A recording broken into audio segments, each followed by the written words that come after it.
Operation లేకుండా మోకాళ్లు మరియు నడుము నొప్పులకు అత్యాధునిక చికిత్స డాక్టర్ భావన హర్వాణి గారి ఆధ్వర్యంలో ఆర్ఎఫ్ఏ మరియు ప్లాస్మా పద్ధతిలో చిన్న ఇంజెక్షన్ తో పరిష్కారం. Hospitals road number 12 Banjara hills.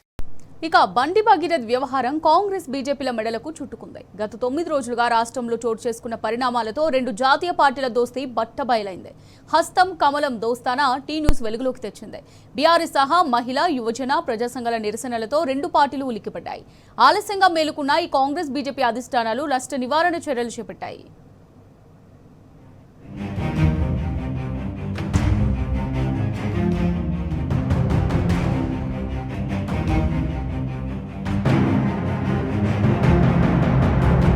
POCSO case నిందితుడు బండి భగీరథ్ వ్యవహారం రాష్ట్రంలో బీజేపీ కాంగ్రెస్ మెడకు చుట్టుకున్నట్లు ప్రచారం జరుగుతున్నది. ఈ రెండు పార్టీల నేతలు ఇప్పటినుంచో కుమ్మక్కు రాజకీయాలు చేస్తున్నారని ఆరోపణలున్నాయి. ఇప్పుడు భగీరథ్ విషయంలో ఆధారాలతో సహా బయటపడింది.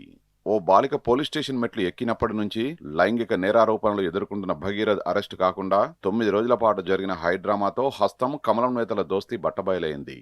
బాలిక తల్లి ఈ నెల 8న పోలీసులకు ఫిర్యాదు చేయడానికి 6 గంటల పాటు ప్రాధేయపడినా పోలీసులు ఫిర్యాదు తీసుకోలేదని ఆరోపించారు. పైగా అదే రోజు రాత్రి కరీంనగర్ పోలీసులు బాలికతో పాటు ఆమె తల్లిదండ్రుల మీద హనీ ట్రాప్ కేసు నమోదు చేశారు. భగీరథకు స్టేషన్ బెయిల్ వచ్చేలా సాధారణ సెక్షన్లు పెట్టిన పోలీసులు బాధిత బాలిక మీద మాత్రం నాన్ బెయిలబుల్ కేసులు పెట్టి జైలుకు పంపే కుట్రలు చేశారు.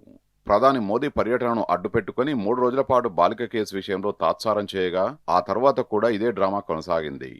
బీజేపీ కాంగ్రెస్ నేతల కుమ్మక్కు కుట్రలను టీ న్యూస్ పసిగట్టింది. వరుసగా ప్రత్యేక కథనాలతో కేంద్ర రాష్ట్ర పాలకుల తీరును ఎండగట్టింది. సోషల్ మీడియాలో నెటిజన్లు బాధిత బాలికకు అండగా నిలిచారు. భగీరథను అరెస్టు చేయాలని ప్రజా, మహిళా, యువజన సంఘాలు రోడ్లపైకి వచ్చి ధర్నాలు చేశాయి. ఈ నిరసన ప్రదర్శనల సెగ ఢిల్లీని తాకింది. రెండు జాతీయ పార్టీల అధిష్టానాలు ఉలిక్కిపడ్డాయి.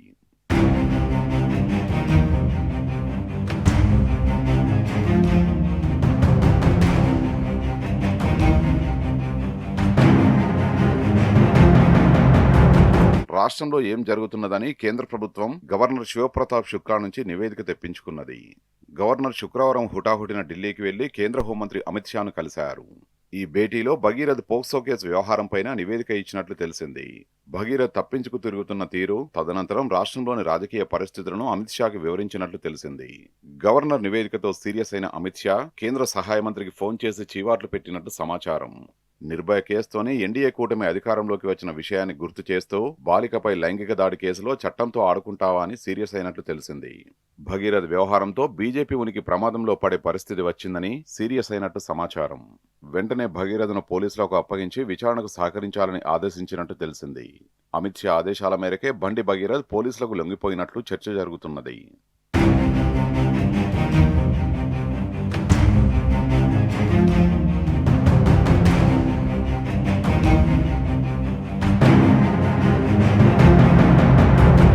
రాష్ట్రంలో జరుగుతున్న పరిణామాలను, మహిళా సంఘాల ఉద్యమాలను, సోషల్ మీడియా పోస్టులను గమనించిన కాంగ్రెస్ అగ్రనేత రాహుల్ గాంధీ రాష్ట్ర ముఖ్యమంత్రికి ఫోన్ చేసినట్టు తెలిసింది. పార్టీ పరంగా, ప్రభుత్వ పరంగా బదనామవుతూ కేంద్ర మంత్రి కుమారుణ్ణి కాపాడాల్సిన అవసరం ఏమున్నదని నిలదీసినట్టు సమాచారం. రేవంత్ రెడ్డి ఇచ్చిన సమాధానంతో సంతృప్తి చెందక రాష్ట్రంలో జరుగుతున్న వ్యవహారంపై నివేదిక తెప్పించాలని ఏఐసీసీ జాతీయ అధ్యక్షుడు మల్లికార్జున ఖర్గేకు సూచించినట్టు తెలిసింది.